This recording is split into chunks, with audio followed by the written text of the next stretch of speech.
বাংলাদেশ এবং বাংলাদেশের বাইরে পৃথিবীর বিভিন্ন প্রান্তে যে যেখান থেকে চ্যানেলে দেখছেন আপনাদের সকলকে সাদর আমন্ত্রণ তৃতীয় মাত্রা দেখবার জন্য। প্রিয় দর্শক, সাম্প্রতিক নানা বিষয় নিয়ে আলোচনার জন্য আমার সঙ্গে স্টুডিওতে রয়েছেন আমার বায়ে বসা আছেন বাংলাদেশের জাতীয়তাবাদী দল বিএনপি কেন্দ্রীয় নেতা এবং সম্পাদক মণ্ডলীর একজন সদস্য মুস্তাফিজুর রহমান বাবুল, এবং আমার ডানে রয়েছেন প্রাক্তন সেনা কর্মকর্তা, রাজনৈতিক পর্যবেক্ষক, অবসরপ্রাপ্ত মেজর জিল্লুর রহমান। স্বাগত আপনাদের দুজনকেই তৃতীয় মাত্রায়। আমরা ছাত্র জনতার আন্দোলনের একেবারে শেষ পর্যায়ে এসে যখন দাবিটা এক দফায় পরিণত হলো, তখন সমন্বয়কদের মধ্যে, বিশেষ করে এখন যিনি উপদেষ্টা পরিষদে আছেন নাহিদ ইসলাম, তিনি বলছিলেন যে বাংলাদেশে এমন একটা বাংলাদেশ তারা করতে চান, দেখতে চান, যেখানে কখনো ফ্যাসিবাদ বা স্বৈরতন্ত্র আর জায়গা পাবে না। আমার আপনাদের দুজনের কাছে প্রশ্ন যে আপনারা মনে করেন কিনা যে ছাত্রদের সেই আশাবাদ পূরণ হবে, নাকি আবারও এই স্বপ্ন ব্যর্থতায় পর্যবেসিত হবে বা স্বপ্নটা দুঃস্বপ্নে পরিণত হবে? মুস্তাফিজুর রহমান বাবুল।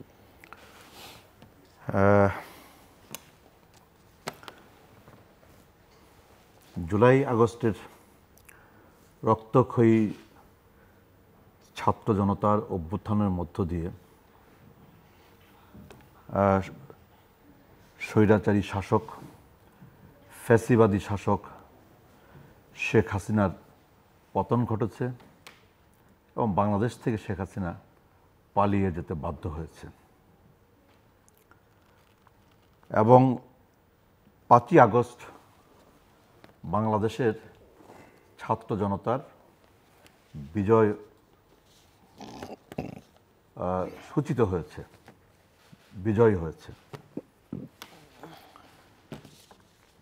এই জুলাই আগস্ট মাসের এই আন্দোলনের আগে গত 15 বছর ধরেই কিন্তু বাংলাদেশে গণতন্ত্রের দাবিতে, গণতান্ত্রিক অধিকারের দাবিতে, একটি অবাধ নিরপেক্ষ সুষ্ঠু নির্বাচনের দাবিতে বাংলাদেশে লাগাতার আন্দোলন সংগ্রাম পরিচালিত হয়েছে। এবং 15 বছরের লাগাতার আন্দোলন সংগ্রামেও অসংখ্য রাজনৈতিক নেতা, কর্মী, সাধারণ মানুষ তারা জীবন দিয়েছে। অনেক রাজনৈতিক নেতা, কর্মী তারা খুন গুমের শিকার হয়েছেন। লক্ষ লক্ষ নেতা, কর্মী তারা গ্রেপ্তার বরণ করেছেন, নির্যাতনের শিকার হয়েছেন। লক্ষ লক্ষ নেতাকর্মীর বিরুদ্ধে মিথ্যা বানোয়াট মামলা দেওয়া হয়েছে।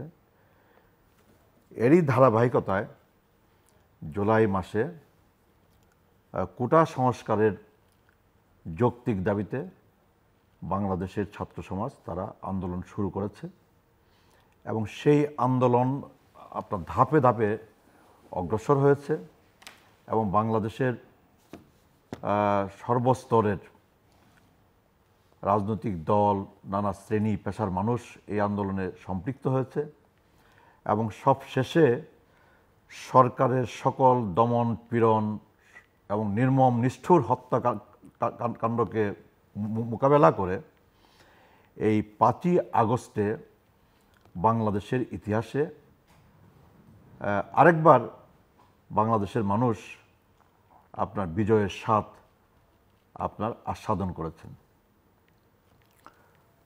ফলে এই দীর্ঘ আন্দোলনের পটভূমিতে জুলাই আগস্ট মাসে যে রক্তক্ষয়ী সংগ্রাম, যে রক্তক্ষয়ী অভ্যুত্থান এবং যে অভ্যুত্থানে আমরা বিজয় অর্জন করলাম, বাংলাদেশের ছাত্র জনতা বিজয় অর্জন করলো, এই বিজয়ের মধ্য দিয়ে বাংলাদেশের ছাত্র জনতার মধ্যে কেবল না, বাংলাদেশে আপনার আপামর জনসাধারণের মধ্যে বিপুল প্রত্যাশা তৈরি হয়েছে, বিপুল প্রত্যাশা তৈরি হয়েছে।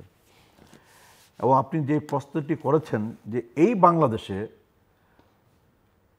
এই ছাত্র জনতার এই রক্তক্ষয়ী অভ্যুত্থানের এই পটভূমিতে এই বিজয়ী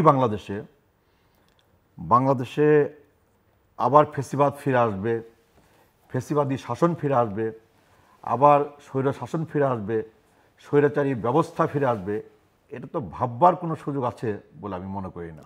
মানে এখানে আরেকটু পরিষ্কার করা দরকার যে আওয়ামী লীগ ফ্যাসিবাদ বা স্বৈরাচার হিসেবে ফেরত ছাড়াও অন্য যে কোনো শক্তি, যে কোনো দলও আসতে পারে। আলোচনাটা সেই জায়গায় যদি আমরা নিয়ে যেতে, আমি আপনার সাথে পুরোপুরি একমত যে বাংলাদেশে বাংলাদেশে আপনার যেই ছাত্র জনতার যে অভ্যুত্থানটা হয়ে গেল এবং আপনার তো প্রায় হাজার খানেক ছাত্র জনতা তারা শহীদের মৃত্যুবরণ করেছেন, অন্তত 25-30 হাজার ছাত্র জনতা তারা আহত হয়েছেন এবং আপনার নিষ্ঠুর নির্যাতনের শিকার হয়েছেন অসংখ্য মানুষ। তাহলে এই যে আপনার এত আত্মত্যাগ, এই যে এত রক্তক্ষয়, এই যে এত আপনার নির্যাতন ভোগ করার মধ্য দিয়ে যে বিজয়, এই বিজয়ী বাংলাদেশে আপনার মানে কোনো দলের ব্যানারে, কোনো রাজনৈতিক দলের ব্যানারে, কোনো গোষ্ঠীর ব্যানারে বাংলাদেশে আবার স্বৈরাচারী ব্যবস্থা ফিরে আসবে, বাংলাদেশে আবার ফ্যাসিবাদী ব্যবস্থা ফিরে আসবে, সেই সুযোগ এই বাংলাদেশে আছে বলে আমি মনে করি না। কেন মনে করেন না? আমি এটা জাস্ট এই জন্য বোঝার জন্য আপনার কাছ থেকে বুঝতে চাইছি যে ৭১ তো গণতন্ত্রের আকাঙ্ক্ষা, বৈষম্যহীন সমাজ, সামাজিক ন্যায় বিচার, মানবিক মর্যাদা আকাঙ্ক্ষা নিয়ে দেশটা স্বাধীন হয়েছিল, রক্ষা করা যায়নি, মানে সেই আকাঙ্ক্ষা পূরণ হয়নি। এরপরেও বহু আন্দোলন সংগ্রাম হয়েছে। ৯০-তে আপনারা ছাত্র আন্দোলনের সামনে ছিলেন, আপনাদের হাত ধরেই স্বৈরাচারের পতন হয়েছে, কিন্তু আকাঙ্ক্ষা তো আসলে পূরণ করা যায়নি। তো আমার প্রশ্ন যে এবারও যে সেটা হবে না তার কি গ্যারান্টি, মানে কেন আপনি মনে করছেন? আমরা কেউই চাই না, কিন্তু আপনার মনে করবার কারণটা আমি বুঝতে চাই। আপনি ঠিকই বলেছেন যে ৭১-এর মুক্তিযুদ্ধের মধ্য দিয়ে, তো আমরা তো মুক্তিযুদ্ধটা করেছিলাম আপনার ৯ মাস ধরে, সংগ্রামটা করেছে 25 বছর ধরে, সংগ্রামটা করেছিলাম 24-25 বছর ধরে আগে, তারই ধারাবাহিকতা ৬৯-এর গণ অভ্যুত্থান, ৭১-এর মুক্তিযুদ্ধ আপনার এবং ১৬ ডিসেম্বরের বিজয় আপনার এবং ৩০ লক্ষ শহীদের আত্মদান। তো সেই মুক্তিযুদ্ধের মধ্য দিয়ে আপনার যে বাংলাদেশের স্বপ্ন আমরা দেখেছিলাম, মানুষের মধ্যে যে প্রত্যাশা তৈরি হয়েছিল, যে স্বপ্ন তৈরি হয়েছিল, মুক্তিযুদ্ধ উত্তর বাংলাদেশ কিন্তু আপনার সেই স্বপ্ন, সেই প্রত্যাশা, আপনার সেই আকাঙ্ক্ষা কিন্তু আপনার পূরণ করতে পারে নাই। সেই বাংলাদেশ কিন্তু আমরা কিন্তু আপনার দেখি নাই। আবার ১৯৯০-এ এই বাংলাদেশে আপনার ৯ বছরের টানা সংগ্রামের মধ্য দিয়ে ছাত্র জনতার একটি অভ্যুত্থান আপনার সংগঠিত হয়েছিল। সেই অভ্যুত্থানে স্বৈরশাসক হোসেন মোহাম্মদ এরশাদের পতন ঘটেছিল এবং হোসেন মোহাম্মদ এরশাদের পতন ঘটার মধ্য দিয়ে বাংলাদেশে ছাত্র সমাজ এবং জনগণের মধ্যে আবার একটা প্রত্যাশা তৈরি হয়েছিল যে এই বাংলাদেশে হোসেন মোহাম্মদ এরশাদের স্বৈরশাসনের পতনের মধ্য দিয়ে এই বাংলাদেশে আপনার একটা গণতান্ত্রিক আপনার শাসন ব্যবস্থা কায়েম হবে, একটা গণতান্ত্রিক প্রক্রিয়া আপনার চালু হবে এবং এই বাংলাদেশে একটা গণতান্ত্রিক একটা বিধি ব্যবস্থা আপনার স্থায়ী রূপ ধারণ করবে, তাই তো? কিন্তু দুর্ভাগ্যজনক হলো এটি সত্য যে ১৯৯০-এর পরে আপনার বাংলাদেশে এটি স্থায়ী গণতান্ত্রিক প্রক্রিয়া চালু করা যায় নাই। গণতান্ত্রিক প্রতিষ্ঠানগুলোকে একটি শক্তিশালী ভিত্তির উপর দাঁড় করানো যায় নাই। গণতান্ত্রিক প্রতিষ্ঠানগুলোকে আপনার জবাবদিহিতার আওতায় আনা যায় নাই, দায়বদ্ধতার আওতায় আনা যায় নাই। যে কারণে তারই ধারাবাহিকতায় গত ১৫ বছর ধরে টানা আওয়ামী শাসনে আপনার বাংলাদেশের সকল গণতান্ত্রিক প্রতিষ্ঠান, কেবল গণতান্ত্রিক প্রতিষ্ঠান না, নির্বাচনী ব্যবস্থা, গণতান্ত্রিক প্রতিষ্ঠান, সকল সাংবিধানিক প্রতিষ্ঠান আপনার একে একে আপনার ধ্বংস করে দেওয়া হয়েছে। মানে এরকম একটা পটভূমিতেই আপনার মাত্র জুলাই এবং আগস্ট মাস, জুলাই মাসে ১ তারিখ থেকে যদি শুরু করেন, আগস্ট মাসের ধরেন যে ৫ তারিখে একটা অভ্যুত্থানটা হয়ে গেল, আমরা বিজয়ী হয়ে গেলাম, বিজয় অর্জন করলাম। আপনাকে এর আগে আমি একবার বলেছিলাম যে ১৯৯০-এ আপনার ৮২ থেকে ৯০, ৯ বছর কালে আমরা এরশাদ বিরোধী আন্দোলনে আমরা সামিল ছিলাম এবং ওই ৯ বছরের সর্বসাকুল্যে আপনার হয়তো ৫০ কি ১০০ জনের বেশি কিন্তু ওই আন্দোলনে কিন্তু আপনার মারা যাননি, শহীদ হননি। তো এবারের আপনার মাত্র ১ মাস ৬ মাসের আন্দোলনে দেখবেন আপনার প্রায় আপনার হাজার খানেক তো ছাত্র জনতা, সাধারণ মানুষ, পরিচয় আছে, পরিচয় নাই, নানা বয়সে, নানা শ্রেণীর, নানা পেশার ছেলে মেয়ে, তারা তো আপনার অকাতরে জীবন দিচ্ছে। আপনার মানে জীবনদানের ইতিহাসে, আত্মদানের ইতিহাসে কিন্তু আপনার এটা কিন্তু আপনার এটা কিন্তু এর আগে কিন্তু কখনই কিন্তু আমরা কিন্তু আপনার দেখি নাই। ফলে ওই যে ৭১-এর অভিজ্ঞতা আমাদের সামনে আছে, ৯০-এর অভিজ্ঞতা আমাদের সামনে আছে, ৭১-এর অভিজ্ঞতাগুলোকে সামনে নিয়ে, ৯০-এর অভিজ্ঞতাগুলোকে সামনে নিয়ে বাংলাদেশের সকল রাজনৈতিক দল ইনক্লুডিং বিএনপি, মানে আন্দোলনরত, আন্দোলনের সাথে সম্পৃক্ত সকল রাজনৈতিক দল, আমার ধারণা তাদের সকলের সামনেই ৭১-এর দুর্ভাগ্যজনক অভিজ্ঞতা আছে, ৭১ উত্তরকালের, তাদের সকলের সামনেই ৯০ উত্তর দুর্ভাগ্যজনক অভিজ্ঞতাগুলো তাদের সকলের সামনে আছে। বলে এবার যে সুযোগ তৈরি হয়েছে, এবার যে সম্ভাবনা তৈরি হয়েছে, এবার যে বাস্তবতা তৈরি হয়েছে, এই সুযোগ, এই সম্ভাবনা, এই বাস্তবতাকে হাতছাড়া করবার কোনো সুযোগ আছে বলে। তো মেজর জিল্লুর রহমান, ব্যাপারটা কি এরকম যে একবার ভুল করেছি, দ্বিতীয়বার ভুল করেছি, তৃতীয়বার আর করবো না, ব্যাপারটা কি এরকম? বা আমি নাহিদ ইসলামের ছাত্রনেতা, তার যে আকাঙ্ক্ষা, মানে তার এবং তাদের যে আকাঙ্ক্ষা এবং তারা যেটা করতে চান, যেটা দেখতে চান না বলে বলেছিলেন, সেটা আমি সর্বপ্রথম আকস্মিক বন্যায় দুর্গত এলাকার সকল মা বোন, ভাই বোন, ভুক্তভোগী সকলের প্রতি আমার গভীর সমবেদনা জানাচ্ছি। এখন আসি আপনার মূল ক্যানভাসে আলোচনার। এটা শুধু নাহিদের সমন্বয়ক তার কথা নয়, এটা আমারও কথা, এটা এদেশের সকল মানুষের কথা। আমার বিজ্ঞ আলোচক উনি বললেন যে ৯০ যে আশা আকাঙ্ক্ষা তৈরি হয়েছিল, তো সেই আকাঙ্ক্ষাটা বাস্তবায়িত হয়নি। কেন হয়নি? উনি নিশ্চয়ই একজন রাজনীতিক, কোনো না কোনো দলের প্রতিনিধিত্ব করেন, তো ওনাকেও কিছু দায় দায়িত্ব কাঁধে নিতে হবে। এখন তো আলোচনা করলে এখন দেখা যাবে, মনে হয় যে আমি এক জায়গায় আলোচনা করছিলাম একটা অনুষ্ঠানে, ফর দি মোশন সব, তা সবাই হো হো করে হেসে দিয়েছে। আমি বললাম হাসার জন্য বলি না, এখানে কথাটার অনেক গুরুত্ব আছে।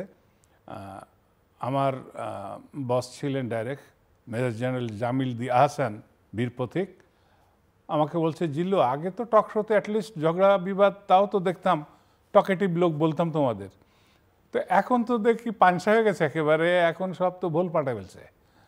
তো আমি বললাম, স্যার না, ওই আমার মতো দু একজন আছে বোকাশোকা লোক, তারা হয়তো ওই অ্যাগেনস্ট দ্য উইন্ড চলতে থাকবে।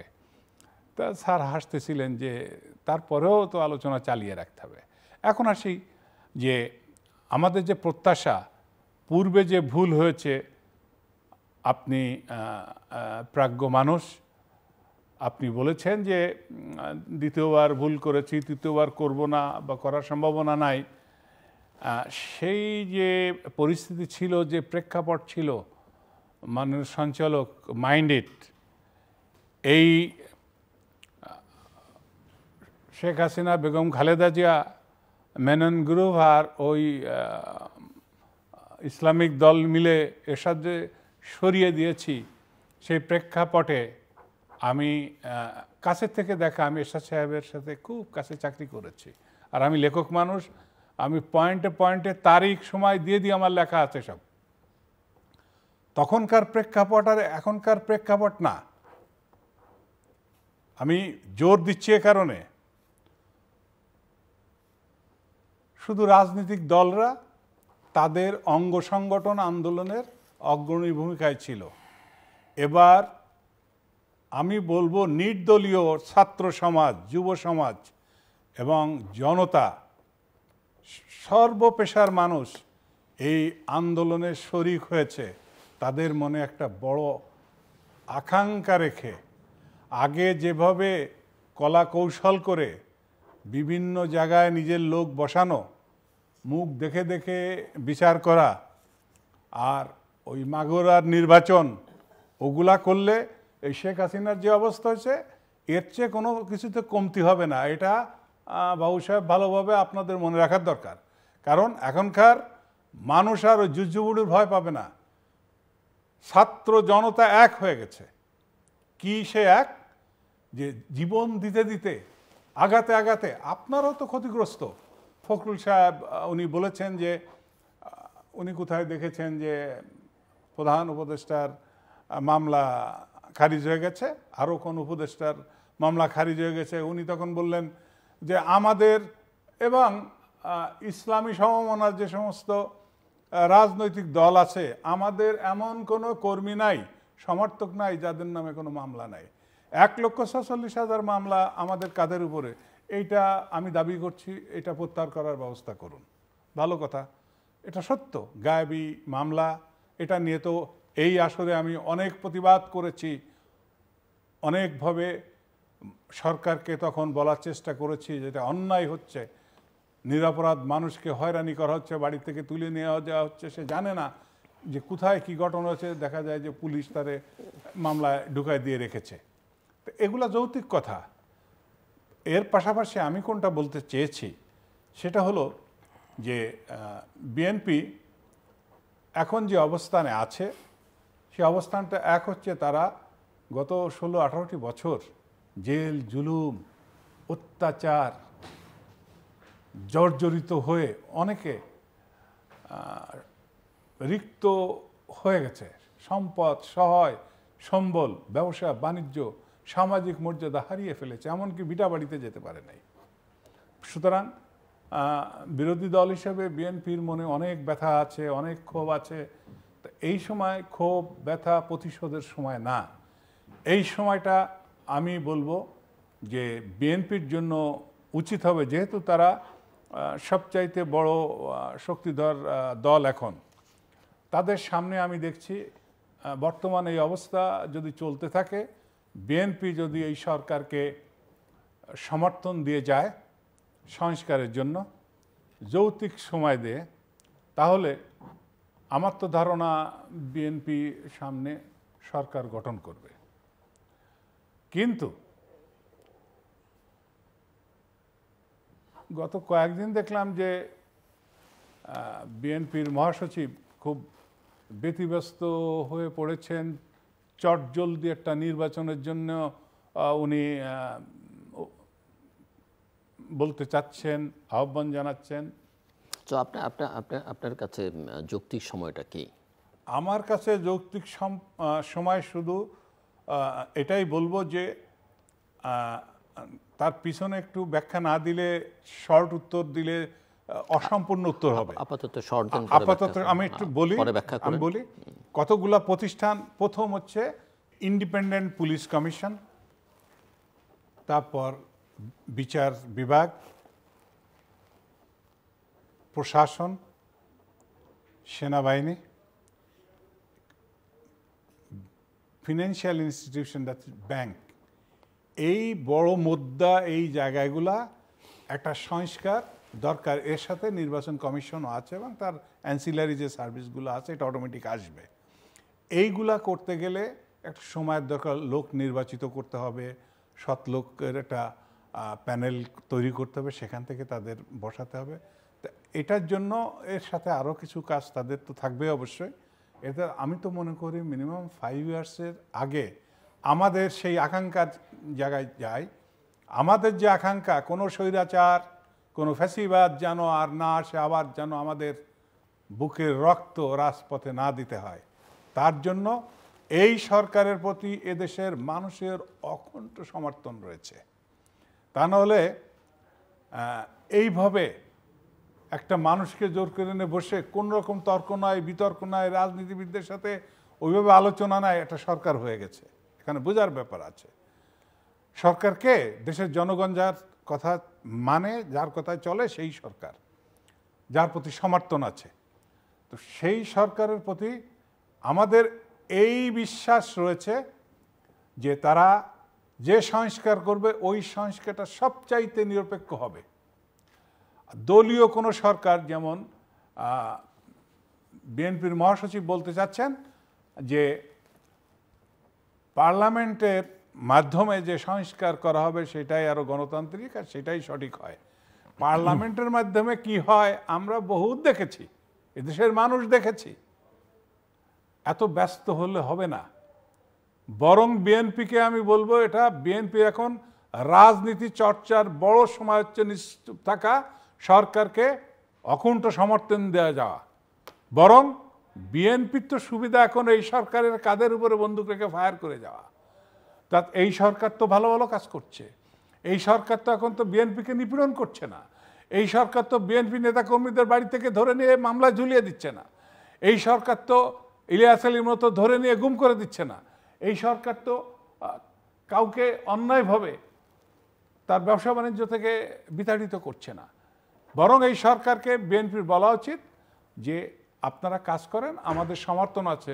যদিও প্রেস ক্লাব একটা অনুষ্ঠানে মির্জা ফখরুল বলেছেন যে হ্যাঁ আমরা বুঝি 3 মাস একটা খুব কম সময়, এর মধ্যে সংস্কার করতে পারবেন না, তবে আপনারা একটা রোড ম্যাপ আমাদের সামনে দেন, তারপরে কবে কোন কাজটা করতে চান একটু কর্মসূচি সামনে দেখলে আর রাজনীতিবিদদের সাথে রাজনৈতিক সিদ্ধান্ত আপনারা কখন যাবেন সে কথা যেহেতু বলেছেন, তা একটু রাজনীতি দলদের সাথে কথা বললে আমাদের একটু ভালো লাগে।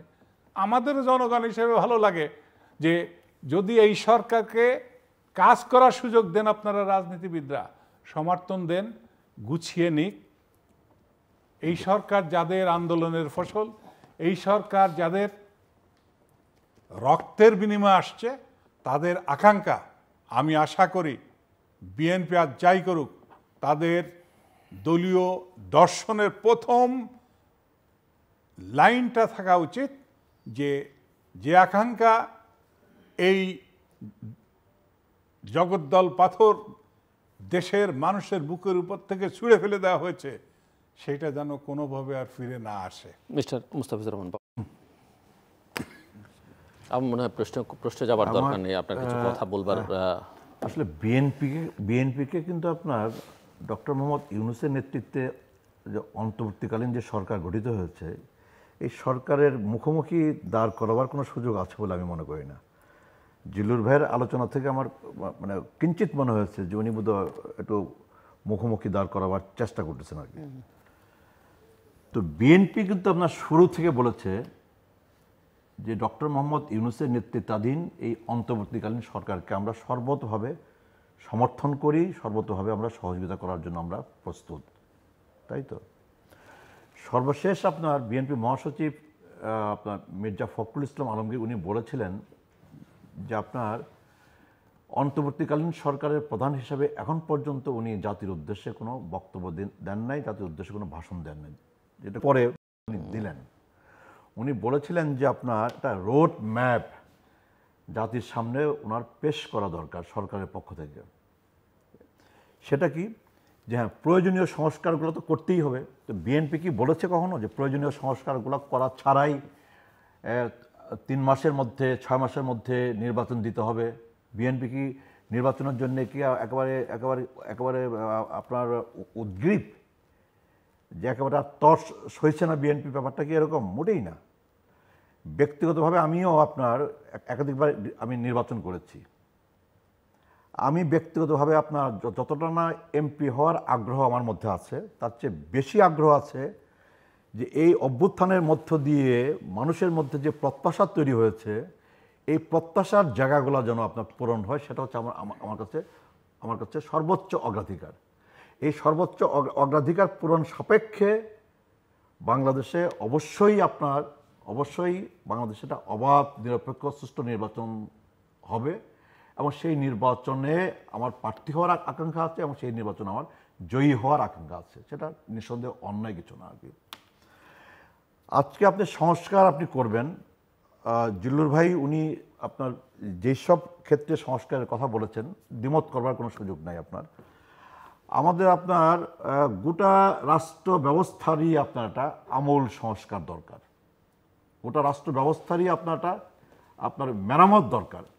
এবং বিএনপি দলের পক্ষ থেকেও কিন্তু বছর দুয়েক আগে, নিশ্চয়ই আপনাদের মনে আছে, বছর দুয়েক আগে রাষ্ট্র মেরামত করবার জন্য বিএনপি দলের তরফ থেকে আপনার একটা 31 দফা কর্মসূচিও কিন্তু জাতির সামনে পেশ করা হয়েছে। তা আমার ধারণা যে আপনার বর্তমান সময়ে সংস্কারের যে ইস্যুগুলো সামনে আসছে, সেই সংস্কারের ইস্যুগুলোর সাথে বিএনপি উত্থাপিত রাষ্ট্র মেরামতের 31 দফা কর্মসূচির মধ্যে খুব বেশি ফারাক পাওয়া যাবে বলে আমি মনে করি না। তো এখন হলো যে আপনার এটা তো মনে করার কোনো কারণ নাই। এই যে ছাত্র জনতার যে আন্দোলন, তো বিএনপি বাংলাদেশের একটা সর্ববৃহৎ রাজনৈতিক দল। বিএনপি কি ছাত্র জনতার থেকে কি বিচ্ছিন্ন কোনো রাজনৈতিক দল? অথবা বিএনপিকে এই ছাত্র জনতার যে একটা অভূতপূর্ব আন্দোলন যেটা আপনার সংগঠিত হলো জুলাই আগস্ট মাসে, সেই আন্দোলনের প্রেক্ষাপট তৈরি করার পেছনে কি বিএনপির কি একটা বিরাট ভূমিকা কি নাই? অথবা জুলাই আগস্ট মাসের যে আন্দোলন, সেই আন্দোলনে কি বিএনপি দল হিসাবে কিংবা ছাত্র দল, যুব দল, স্বেচ্ছাসেবক দল, বিএনপির নেতা কর্মীরা তারা কি এই আন্দোলনে কি আপনার রক্ত দিয়ে কি এই আন্দোলনে কি সম্পৃক্ত ছিল না? বিএনপি ছাত্র দলের কি শতাধিক নেতা কর্মী কি এই আন্দোলনে শহীদের মৃত্যুবরণ করেন নাই? কাজে বিএনপিকে আপনার মুখোমুখি দাঁড় করাবার চেষ্টা করাটা ঠিক না আর কি। তবে হ্যাঁ, এই মুহূর্তে জরুরি হলো যে যারা আপনার এই যে জুলাই আগস্ট মাসের হত্যাকাণ্ড এই মুহূর্তে আমাদের সামনে আপনার প্রায়োরিটি। গত 15 বছর ধরে যারা আপনার হত্যার সাথে জড়িত, যারা খুনের সাথে জড়িত, যারা গুমের সাথে জড়িত, এই জুলাই আগস্ট মাসে যারা নির্মম নিষ্ঠুর হত্যাকাণ্ডের সাথে যারা জড়িত, এদেরকে আপনার চিহ্নিত করতে হবে, এদেরকে আপনার আইনের আওতায় আনতে হবে, এদেরকে আপনার দৃষ্টান্তমূলক শাস্তির ব্যবস্থাটা কিন্তু করতে হবে। এটাকে বিলম্ব করবার কোনো সুযোগ নাই।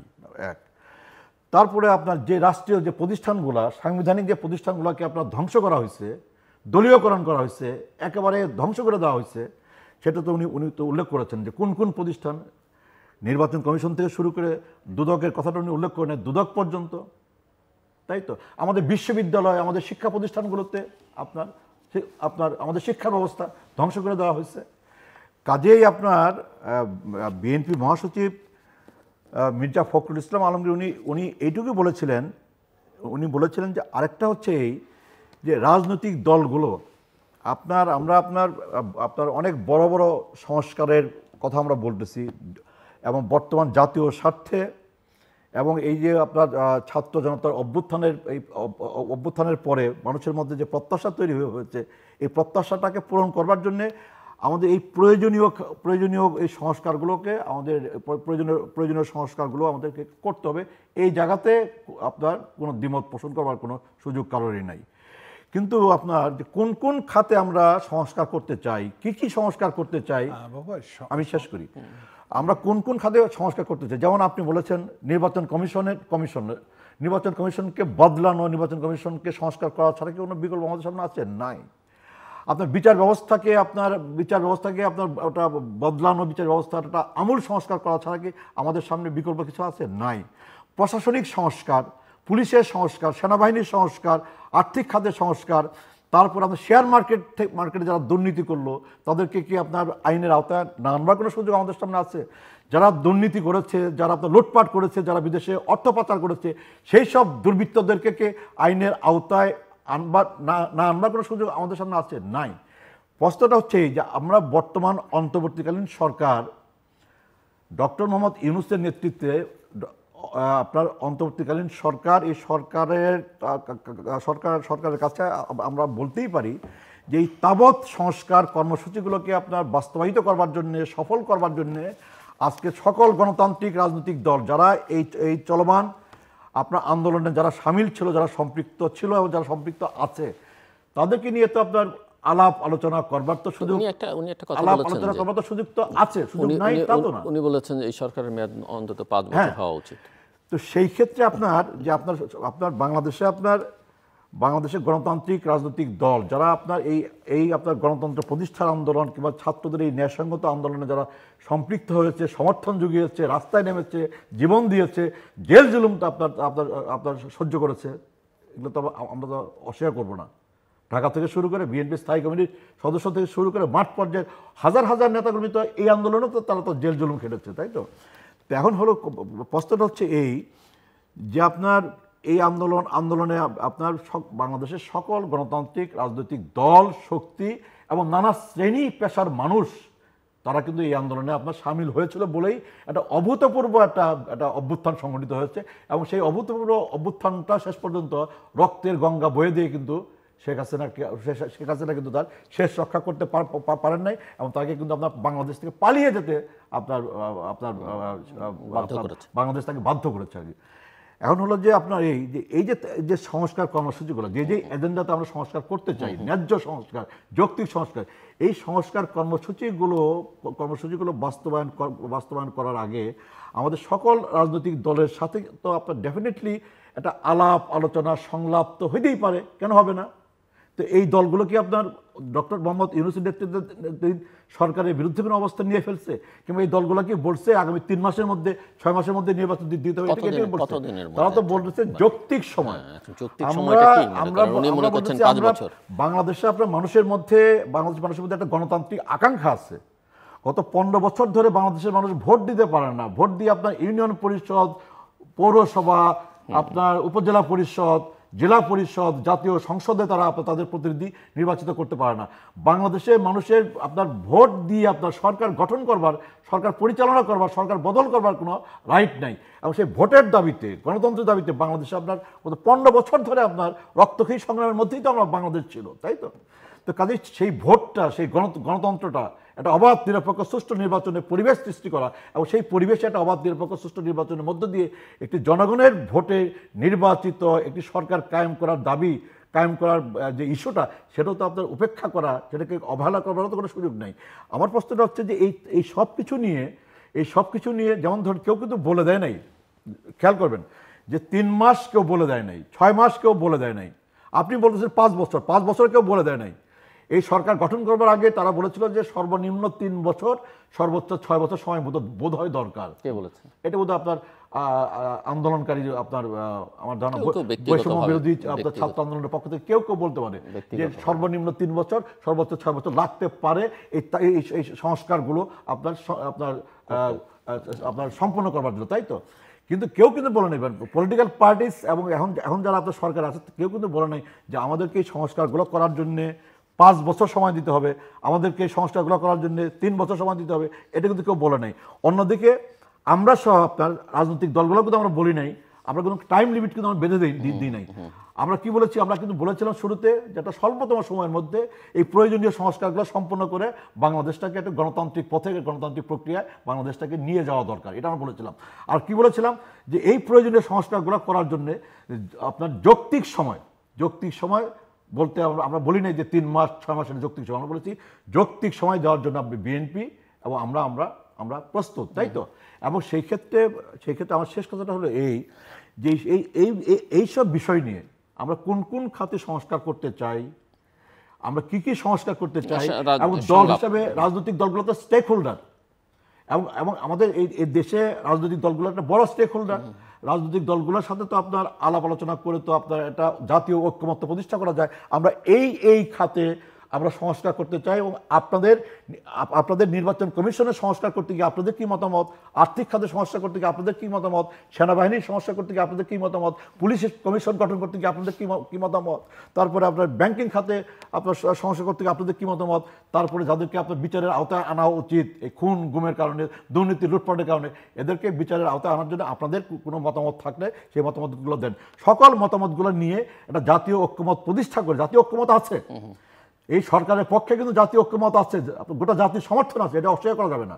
এটা স্বীকার করতেই হবে যে গোটা জাতির সমর্থন নিয়ে এটা জাতীয় ঐক্যমতের ভিত্তিতেই কিন্তু এই সরকার কিন্তু আপনার দায়িত্বভার আপনার নিয়েছে, শপথ নিয়েছে, তারা কাজ করছে। এবং আমার কথাটা হচ্ছে এই যে বর্তমান সময়েও সকল রাজনৈতিক দলকে, সকল স্টেক হোল্ডারকে নিয়ে যা করতে চাই সেসব বিষয়ে আলাপ আলোচনা করে একটা জাতীয় ঐক্যমত আরেকবার প্রতিষ্ঠা করে আমরা একের পর এক যত দ্রুত সম্ভব এই সব কাজগুলো শেষ করে দেশকে আপনার একটা আপনার অবাধ নিরপেক্ষ সুষ্ঠু নির্বাচনের দিকে আমরা নিয়ে যেতে পারি। মেজর জিল্লুর রহমান, এই জায়গায় আপনার মতামত, জাতীয় ঐক্যমতের কথা যেটা বলছেন। একটা রিলে সিস্টেম, একটা সরকার কিছু দূর এগিয়ে নিয়ে যাবে, তারপরে সরকার আর একটু এগিয়ে নিয়ে যাবে, এইভাবে ফাইনিং একটা টিউনিং হবে।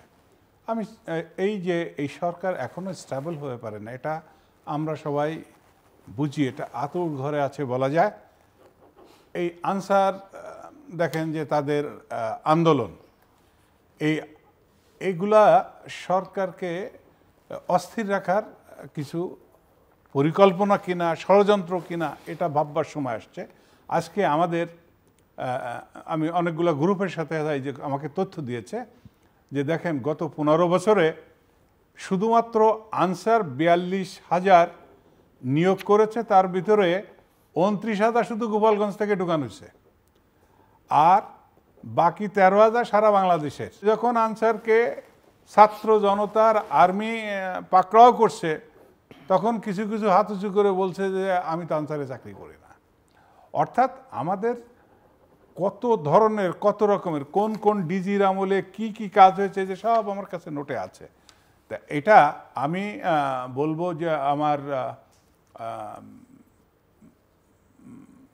সহ আলোচককে যে আমি কারোর প্রতিপক্ষ দাঁড়াতে এখানে আসি নাই, প্রতিপক্ষ বানানোর কথা না, যেটা তথ্য। যেমন 3 মাসের কথা আমি একটু স্মরণ করাই দিই ওনাকে। প্রথম অবস্থায় বিএনপির পক্ষ থেকে বলা হয়েছিল 3 মাসের মধ্যে নির্বাচন দিন, আপনার যদি খেয়াল না থাকে আমি আপনাকে বলেছেন, এটা হয়তো এটা প্রেসারে রাখাও দরকার সরকারকে। এটা আমি এই জন্য বলেছি, এটা রাজনৈতিক কোনো এটা ডায়লগ হতে পারে বা বলে আবার সেখান থেকে তারা সরেও রাইট। তো আমি কোনটা বলতে চেয়েছি যে এই সংস্কার হলে যে বিএনপি বলুন, জামাত বলুন, জাতীয় পার্টি বলুন, সবার জন্য যারা প্রকৃত দেশের মঙ্গলের জন্য নিরপেক্ষভাবে সততার সাথে দেশ পরিচালনা করতে চায় তাদের সুবিধা হবে। বরং যারা ক্ষমতায় আসার এখন একটা রঙিন স্বপ্ন সামনে আছে, তাদের এখন ঘর গোছানোর একটা ভালো প্রস্তুতির সময়। এখন তাদের অনেকেই জেলে আছে, তাদেরকে ক্লিন করে আনার দরকার, অনেককে রিহ্যাবিলিট করতে হবে তার পরিবার, এমন অবস্থা আছে বড় দলগুলোর মধ্যে। আর এই ফাঁকে তত্ত্বাবধায়ক অন্তর্বর্তীকালীন সরকার আমরা যে নামেই ডাকি, যে তাদেরকে সমর্থন দেওয়া যে আপনারা কাজ চালায় যান। এখন কোন প্রতিষ্ঠানে কিভাবে সংস্কার করতে হবে, এখানে অত্যন্ত যোগ্য প্রাজ্ঞ লোকরা আছেন। আমার সহকর্মী 2 জন আছে, আমি জানি সেনাবাহিনীর সবটা আউটস্ট্যান্ডিং ক্যালিবার। আমি ওনাদের সাথে ক্লোজলি চাকরি করছি। একজন আমার ব্রিগেড কমান্ডার ছিলেন, এই স্বরাষ্ট্র উপদেষ্টা জেনারেল জাহাঙ্গীর, অতি বিনয়ী মানুষ, অত্যন্ত জ্ঞানী মানুষ, দেশপ্রেমী একজন মানুষ। তাদের জ্ঞান আছে, ওনারা এমন কিছু হঠকারী সিদ্ধান্ত নেবেন না যেটা রাজনৈতিক দল তারা ক্ষমতায় এসে বলবে এরা তো এটা অন্যায় কাজ করে দিয়ে গেছে, এটা তো আইন বিরোধী কাজ করেছে। আমার বিশ্বাস এখানে কেউ না। প্রধান উপদেষ্টা বলেছেন যে দেশ পরিচালনার অভিজ্ঞতা আমাদের নাই, আমরা দেশ পরিচালনা করতে পারবো না, এটা আমাদের কাজ না। আমাদের আসল কাজ এই সময়টা একটু সংস্কার করে আপনারা রাজনীতি যারা করেন, রাজনৈতিক দল, তারা সিদ্ধান্ত নিয়ে আমাদের যখন ছাড়াই দিবেন, জনগণ সিদ্ধান্ত নেবে, আমরা চলে যাব। অত্যন্ত সুন্দর কথা বলেছেন।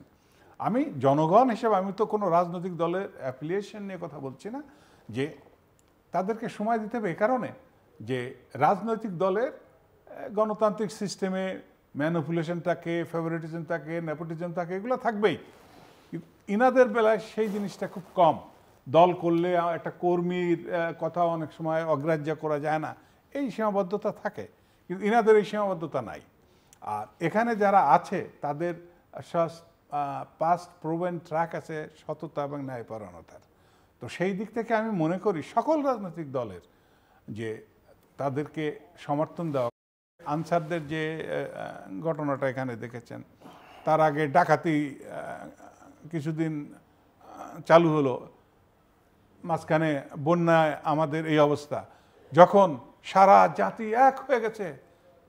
চিলুর ভাই, টিএসসিতে যে আমি নতুন বাংলাদেশ দেখেছি, মানুষ কিভাবে ভেঙে আসছে, মানুষের জনস্রোত ঢল নেমেছে, কেউ কিছু নিতে আসে নাই, টাকা দিতে আসছে, ত্রাণ দিতে আসছে। আজ ছাত্ররা হিমশিম খাচ্ছে। এই জন্য আমি বলি, সারা পৃথিবী ঘুমায়, ঢাকা ইউনিভার্সিটি ঘুমায় না। তারা জাগ্রত, এ জাতির রতন্দ্র প্রহরী। সারা রাত ধরে তারা ত্রাণ সংগ্রহ করছে। রাস্তার উপরে গাড়ির পর গাড়ি ত্রাণের বস্তা নিয়ে গাড়ি অপেক্ষামান, তারা চলে যাবে। কি ঐক্য! একজন ভ্যান চালক এসে টাকা দিচ্ছে, বাবা কলিজা কেটে যদি তোমাদের হাতে দিয়ে যেতে পারতাম তবু আমি একটু শান্তি পেতাম, তাদের হাতে যে দিয়ে আসতে পারতে। একজন পঙ্গু, সেও 2 হাতের ভর করে করে করে এসে বলতেছে আমি টাকাটা এর মধ্যে দেব। এক নিম্ন আয়ের বোন, এটা ফেসবুকে আসছে, ঘুরে বেড়াচ্ছে, তার কাছে টাকা নাই, একটা কানের দুল ছিল, দিয়ে গেছে। এটা দেখে আমার মনে হচ্ছিল যে জাতি কত বড় একটা ঐক্যের উপরে দাঁড়ানো, যে এই মানুষগুলোকে রক্ষা করার জন্য। ঠিক সেই মুহূর্তে এই আনসার নামক অপদার্থদের যে আন্দোলনের নামে যে কুকামটা করেছে, এটা দেখেন। কিন্তু ছাত্ররা বলছে তোমরা আসো, জনতারা কেউ ডাকে নাই, জনতারা এমনি রাস্তায় নেমে চলে আসছে। আমি এই জায়গায় বারবার ঘুরে এসে বলবো যে এবারের যে ঐক্য আর এবারে যে আশাকাঙ্ক্ষা, এটা যে কোনো রাজনৈতিক দলকে এই দেশের মানুষ বাধ্য করবে সঠিক পথে থাকার। এই আশা, এই স্বপ্ন আমি বুকে ধারণ করছি অত্যন্ত দৃঢ়তার সাথে।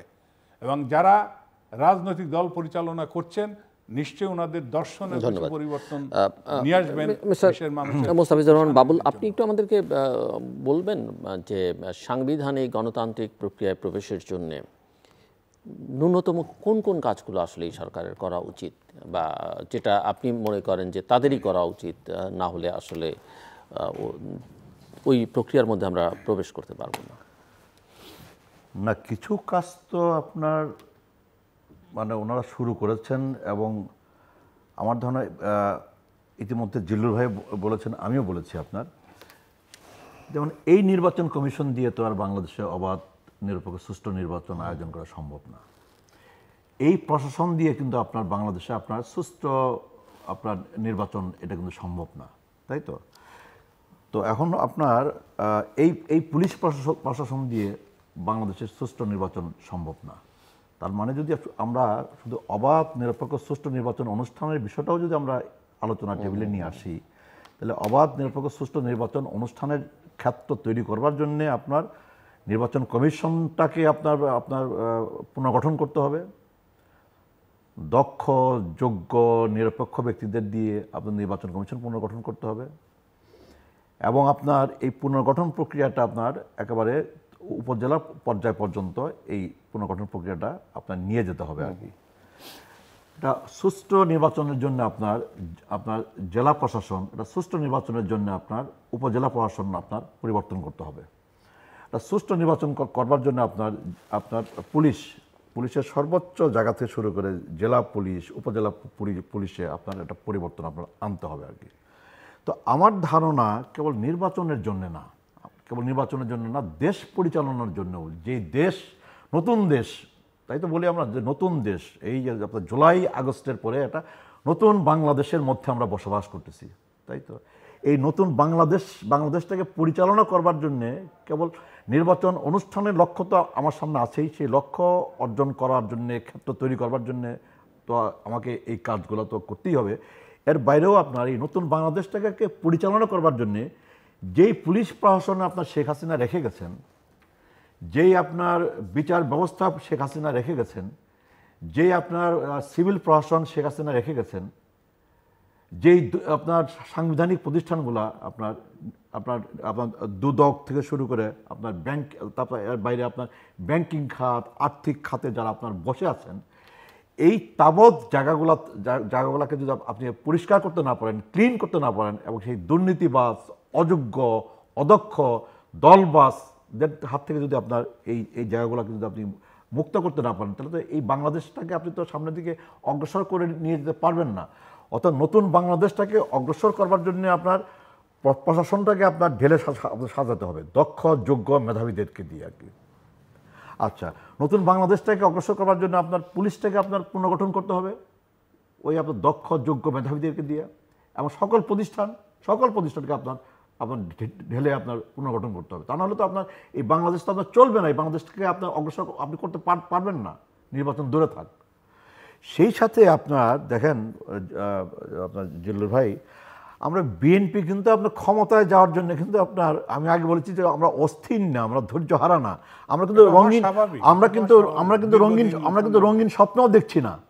আমাদের বুকের মধ্যে স্বপ্নটা হচ্ছে আমরা মানুষের ভোটের অধিকারটা ফেরত পাওয়ার স্বপ্ন আমরা দেখি, এবং সেই স্বপ্ন নিয়েই কিন্তু আমরা 15 বছর ধরে লড়াই করছি, এবং সেই লড়াইয়ের ধারাবাহিকতা আমরা জুলাই আগস্টের যুদ্ধে আমরা সম্পৃক্ত হয়েছি, জেলে গেছি, রক্ত দিচ্ছি, দিয়ে কিন্তু আপনার একটা ছাত্র জনতার সম্মিলিত রক্তস্রোতের মধ্য দিয়েই কিন্তু আপনার এই জুলাই আগস্টে কিন্তু একটা সফল কিন্তু একটা বিজয় অর্জিত হয়েছে আর কি। আমাদের স্বপ্ন দলকে ক্ষমতায় নিয়ে যাওয়া না, আমাদের স্বপ্ন আমার এমপি হওয়া না, আমাদের স্বপ্ন হচ্ছে জনগণের ভোটের মালিকানা জনগণের হাতে ফিরিয়ে দেওয়া। আপনার 15 বছর এই মালিকানাটাকে আপনার হাইজ্যাক করে নিয়ে যাওয়া হয়েছিল। এই পরিবর্তনের পরে, এই রক্তক্ষয়ী এই পরিবর্তনের পরে নতুন বাংলাদেশে মানুষের মধ্যে সেই আশাবাদ তৈরি হয়েছে। এখন মালিকানা মনে সেই আশাবাদ তৈরি হয়েছে, মানুষ মনে করতেছে যে সামনে যে ভোটটা হবে সেই ভোটে মানুষ তাদের যে মালিকানা, ভোটের মালিকানা, সেই মালিকানা প্রয়োগ করবার, ভোট কেন্দ্রে উৎসবমুখর পরিবেশে ভোট কেন্দ্রে যাওয়ার, ব্যালট পেপার হাতে নেওয়ার, পছন্দ মতো প্রার্থীকে ইউনিয়ন পরিষদ থেকে শুরু করে আপনার জাতীয় সংসদে পাঠাবার একটা সুযোগ, যে সুযোগটা আপনার নাই হয়ে গেছিলো, কেড়ে নেওয়া হয়েছিল, সেই সুযোগটা এই আপনার এই অভ্যুত্থানের পরে নতুন বাংলাদেশে সেই সুযোগটা তৈরি হয়েছে আপনার। এবং সেই সুযোগটা তৈরি হয়েছে, এটাই হচ্ছে যা আমাদের আপনার বড় তৃপ্তির জায়গা, বড় সন্তুষ্টির জায়গা। মানুষ যদি মনে করে যে বিএনপির বিগত দিনের কর্মকাণ্ড, গণতন্ত্র প্রতিষ্ঠায় বিএনপির কর্মকাণ্ড, দেশ পরিচালনায় বিএনপির কর্মকাণ্ড এবং এই চলমান সংস্কার প্রক্রিয়ায় বর্তমান সরকারকে সমর্থন যোগানো, সহযোগিতা যোগানো, হ্যাঁ, তার জন্য বিএনপির কর্মকাণ্ডে মানুষ যদি সন্তুষ্ট চিত্তে বিএনপিকে ভোট দেয়, বিএনপি যদি সরকার গঠন করবার সুযোগ পায়, আলহামদুলিল্লাহ। আর মানুষ যদি মনে করে যে না, বিএনপির অতীত দিনের কর্মকাণ্ড, গত 15 বছরের কর্মকাণ্ড, জুলাই আগস্টের কর্মকাণ্ড এবং এবং বর্তমান সময়কার কর্মকাণ্ড, এই কর্মকাণ্ডের কারণে বিএনপিকে ভোট দেওয়া যায় না। অন্য পার্টি, সেটা আপনার নতুন পার্টি হোক আর পুরান পার্টি হোক, সেই পার্টিকে ভোট দিবে। সেই জায়গাতে কিন্তু বিএনপির কিন্তু কোনো আপত্তি করবার কারণ আছে বলে আমি মনে করি না। কারণ ভোটের মালিক, শেষ করি আমি, ভোটের মালিক বাংলাদেশের জনগণ। বাংলাদেশের জনগণ সেই মালিকানা ফেরত পাইছে এই অভ্যুত্থানের পরে নতুন বাংলাদেশে। আমরা মনে করি বাংলাদেশের মানুষই নির্ধারণ করবে আগামী দিনে কে এমপি হবে, আগামী দিনে বাবুল এমপি হবে কি হবে না, এটা মানুষ, আমার এলাকার মানুষ তারা নির্ধারণ করবে। তাই তো, আগামী দিনে কোন দল ক্ষমতা যাবে এটা বাংলাদেশের মানুষ তারা নির্ধারণ করবে। এই জায়গাটাতেই হচ্ছে রাজনৈতিকভাবে নির্বাচন ইস্যুতে আমাদের বড় সন্তুষ্টির জায়গা, বড় অর্জনের জায়গা আমাদের। জি, ক্লোজিং রিমার্কস। আমাদের বিশ্লেষণ কে এমপি হবে, কে এমপি হবে না, কে ক্ষমতায় আসবে বা কে আসবে না, ওইটা না। আমরা বিশ্লেষক, আমাদের বিশ্লেষণ সামগ্রিক, মাইক্রো লেভেল, ম্যাক্রো লেভেল, উভয়টাকে আমরা দেখি। বর্তমান যে অবস্থা, আমি উদাহরণ দিই, আমাদের বিশিষ্ট আইনজীবী স্বাধীন মালিক সাহেব, উনি বলেছেন যে এই অবস্থায় নির্বাচন হলে বিএনপি ক্ষমতায় চলে আসবে, এতে কোনো সন্দেহ নাই। ঠিক আমিও হিসাব কষে আমি দেখেছি যে এই অবস্থা যদি এই সরকারের সাথে সহযোগিতা করে বিএনপি এগোতে থাকে, বিএনপি তো আমার মনে হয় 160-70টা সিট মিনিমাম পাবে। কোন এলাকায় কে পাবে সেটা আমি বলতে পারছি না, বাট ওভারঅল জাতীয় সংসদের যে সিটগুলো, ওইটা নিয়ে সামগ্রিক দেশের মানুষের মাইন্ডসেট, বর্তমান অবস্থার আওয়ামী লীগ যে নিপীড়ন, নির্যাতন, জুলুম, অত্যাচার করে গেছে, সেইটার বেনিফিটটা, এটা স্পিল ওভার ইফেক্ট, এটা বিএনপির ঘরে যাবে, বাকিগুলো খারাপ হবে। আর বাকি হচ্ছে জামাত আছে বিএনপির কাছাকাছি। আমার তো মনে হয় জামাত যদি বিএনপি সরকার গঠন করে, জামাত যদি তাদের বিরোধী দল হয়, আমি অবাক হব না। এই যে দেখেন অভ্যুত্থানের পরে সারা পৃথিবীতে অনেক ধরনের অনাচার হয়, ললেস হয়, অনেক কিছু হয়, লুটপাট হয়, হত্যা হয়, হানাহানি হয়। জামাত একমাত্র দল, তাদের শৃঙ্খলাবোধ, অন্যের সম্পদের অনিষ্ট করা, জীবনের অনিষ্ট করার কিছুই করে নাই, বরং তারা পাহারা দিয়েছে। বিএনপির নামে দুর্নাম আছে, কয়েক জায়গায় তারা মারধর করেছে, প্রতিশোধ নিয়েছে, শেষ পর্যন্ত হাইকমান্ড থেকে ওয়ার্নিং করতে হয়েছে যে খবরদার এগুলা করবে না, কোনো প্রতিশোধ নেবে না। জামাত মন্দির পর্যন্ত পাহারা দিয়েছে, হিন্দু এলাকায় পাহারা দিয়েছে। আমার এলাকায় আমি জানি, একটা ছেলে আমাকে বললো যে ভাই একটা ছবি পাঠালাম, দেখেন মন্দিরের সামনে ভোরবেলায় তারা ফজরের নামাজ পড়ছে, পাহারা দিছে সারা রাত, ওখানে রাস্তার পাশে তারা নামাজ পড়ছে, জামাত করে তারা। সুতরাং দলের আদর্শ কি, আমরা যারা অসাম্প্রদায়িক বলে দাবি করি, তারা কি সেই অসাম্প্রদায়িকতার পরিচয় এই সময় দিতে পেরেছি? বরং জামাত্রে এত গালমন্দ করেছে এই আওয়ামী লীগ বিগত সময়, ইসলামী দলগুলোকে এত গালমন্দ করেছে, তাদেরকে আলেম ওলামাদেরকে জেলে ঢুকায় রেখেছে। এই অবস্থার মধ্যে তারাই আজকে আমাদের সংখ্যালঘুদের প্রোটেকশন দিয়েছে, এটা আমাদের জন্য গৌরব। আমি সত্যি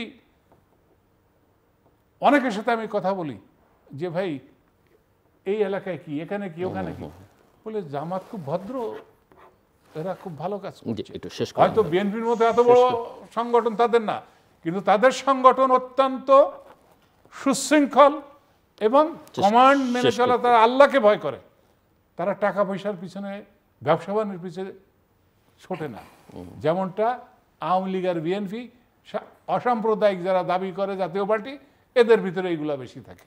ধন্যবাদ মিস্টার মুস্তাফিজুর রহমান বাবুল।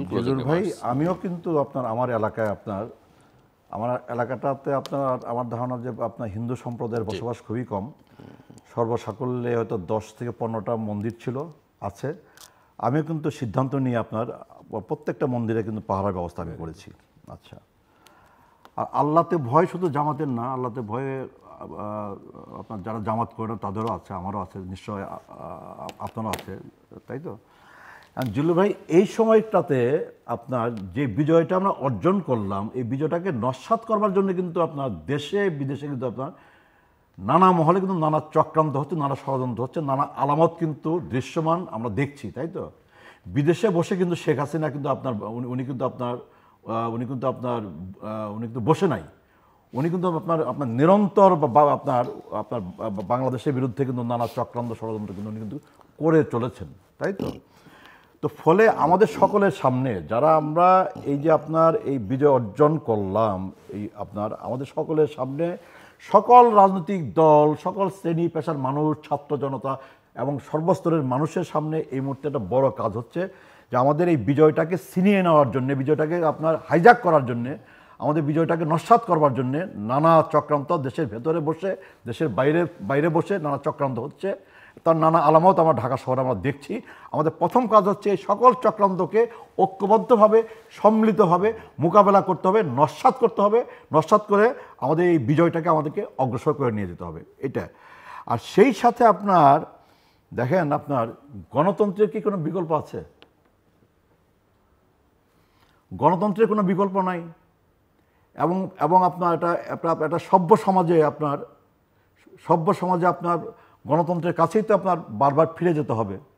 তো বাংলাদেশে গণতন্ত্র বারবার হোঁচট খেয়েছে, বাংলাদেশের গণতন্ত্র বারবার বাধাগ্রস্ত হয়েছে, বারবার গণতন্ত্রকে হত্যা করা হয়েছে, এটা ঠিক। আজকে সেই বাংলাদেশে নতুন বাংলাদেশে একটা গণতন্ত্র নিয়ে মানুষের মধ্যে নতুন প্রত্যাশা তৈরি হয়েছে। গণতান্ত্রিক সমাজ, একটা গণতান্ত্রিক অবাধ নিরপেক্ষ সুষ্ঠু নির্বাচন ইত্যাদি নিয়ে কিন্তু মানুষের মধ্যে কিন্তু একটা প্রচণ্ড আশাবাদ তৈরি হয়েছে। তো ফলে আমাদেরকে এই যে মানুষের ভেতরে যে গণতন্ত্রের যে একটা আকাঙ্ক্ষা, গণতন্ত্রের যে একটা প্রত্যাশা, সেই প্রত্যাশাটাকেও আমাদের সকলকে বিবেচনায় নিতে হবে এবং নিয়ে আমাদের প্রয়োজনীয় যে কাজগুলো আছে সেই প্রয়োজনীয় কাজগুলো শেষ করে, প্রয়োজনীয় সংস্কারগুলো যৌক্তিক সময়ের মধ্যে শেষ করে আমাদের বাংলাদেশের মানুষকে সেই গণতন্ত্রের যে ধারা, গণতান্ত্রিক প্রক্রিয়ার যে ধারা, সেই ধারাতে বাংলাদেশের মানুষগুলোকে সম্পৃক্ত হওয়ার কিন্তু সুযোগটা কিন্তু করে দিতে হবে আর কি।